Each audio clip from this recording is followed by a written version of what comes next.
Hi guys, and welcome to our lesson on indefinite pronouns. If you are a 7th grader in one of my classes, then you need to refer to page 292 of your Rod and Staff book.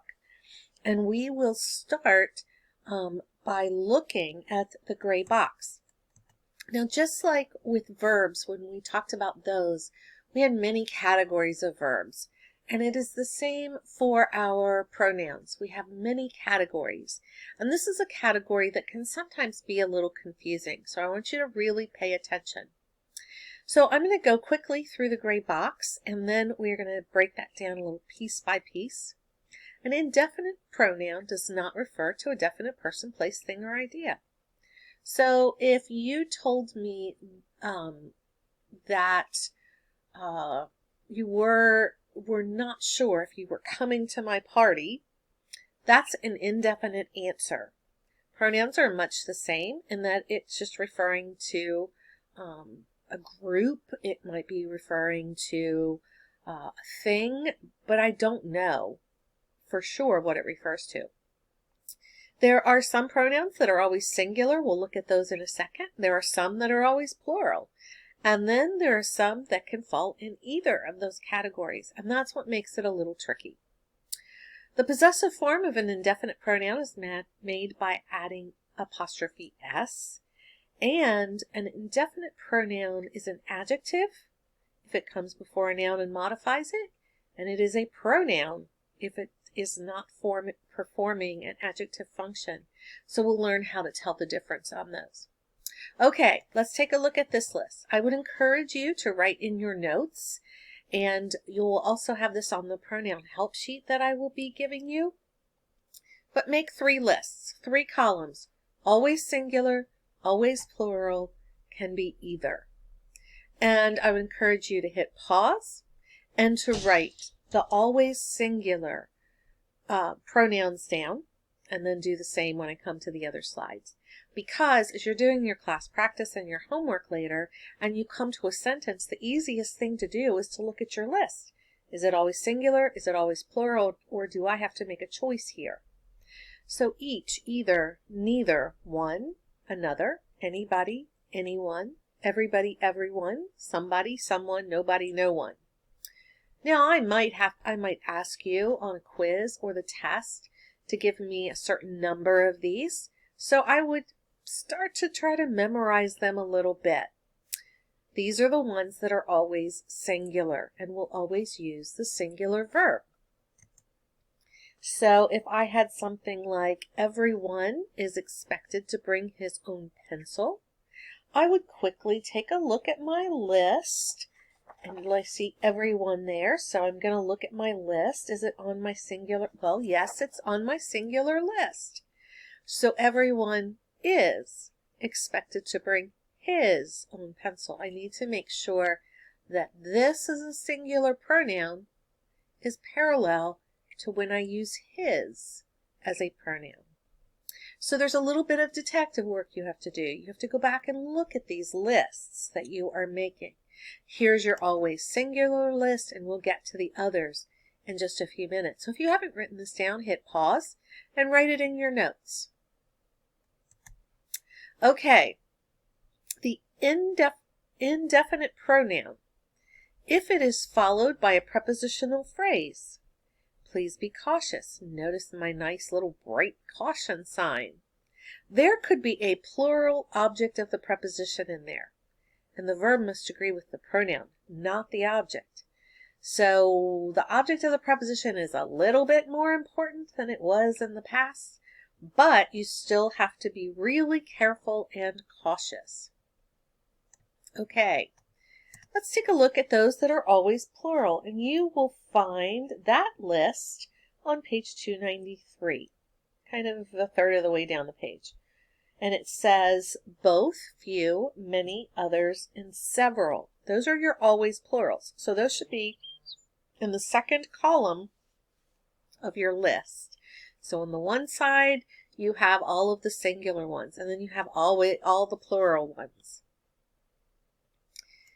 Then you have a list where it could be either some, any, none, all, and most.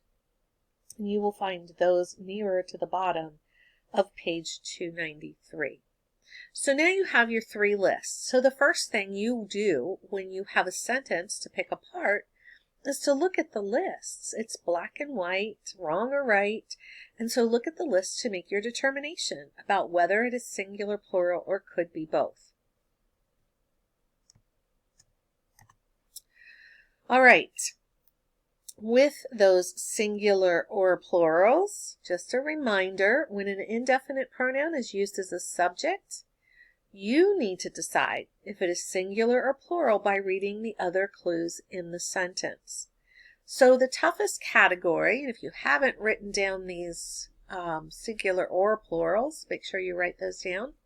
The toughest category is this one, and you will need the clues from the rest of the sentence to help you decide which verb. And so that means looking at some of those object of the prepositions. So let's take a look at some of those. And if you're following along in your book, you can turn to page 294 and you'll find these sentences there. Some of the cake has been eaten. So we have some. The first thing we're going to do is we're going to run back to our lists and we are going to look to see where some is. And so if I begin to look at my lists, I'm going to look at the first one and I see some 1 in there. I'm going to look at my second one, and then I'm going to look at my third one, and voila, some is in the either plural or singular category. So now I have to make the decision. This is where I'm going to look at the prepositional phrase. And I find of the cake. Well, is there one cake or a bunch of cakes? Well, there's one. So cake is singular. That means I defer to that. This is the only time you do this, when you have singular or plural possibility. Since some is singular or plural possibility, I'm going to refer to this and use the singular verb. Now in the next one, some of the cookies have been eaten. I'm going to look at my list again. Some is in the plural or singular, so I have to defer to this. Cookies is plural. Some cookies have been eaten. Some of the cookies have been eaten. I have to use the plural verb. The next one, most of the work is finished already. Well, I'm going to look at my little trusty lists, and guess what? I find the word must or most in my singular or plural category. So I've got to choose again. Most of the work, well, work is singular here, so I'm going to use is. Most of the chores, I have a plural object, are. So see how we have to make some choices in life. The next one is in question form, but you can turn it around into a statement. Has any of the corn been sold? Corn is singular. I have to use has. If I had done it correctly, I would have looked at my trusty little list and realized that any can be either. That was kind of a cute little play on words there. Has any of the corn been sold? I'm using the singular. Have any of the peaches? Well, peaches is plural, so I have to use the word have. So you've got some decision-making ability going on here. I need to be very careful. So the first thing I would suggest you do is get those lists made if you have not already. All right. Now, the second thing we want to figure out is how is this used in the sentence? So sometimes it can be a pronoun and sometimes it can be an adjective. And you have got to decide, and you know that it is an adjective if it comes before a noun and modifies it. It is a pronoun if it stands alone. So let's take a look at some examples. Many of the early Christians died as martyrs. Now, if you have just the little old word many standing here by itself, and then you have this big old prepositional phrase, you know that it's probably going to be the subject pronoun. Many died. Now, my third graders might not catch this. They might say Christians is the subject. You guys know better. Many is the subject. And we would look to see where many is. And you would find it. Let me see which list is in. I don't see it in the singular.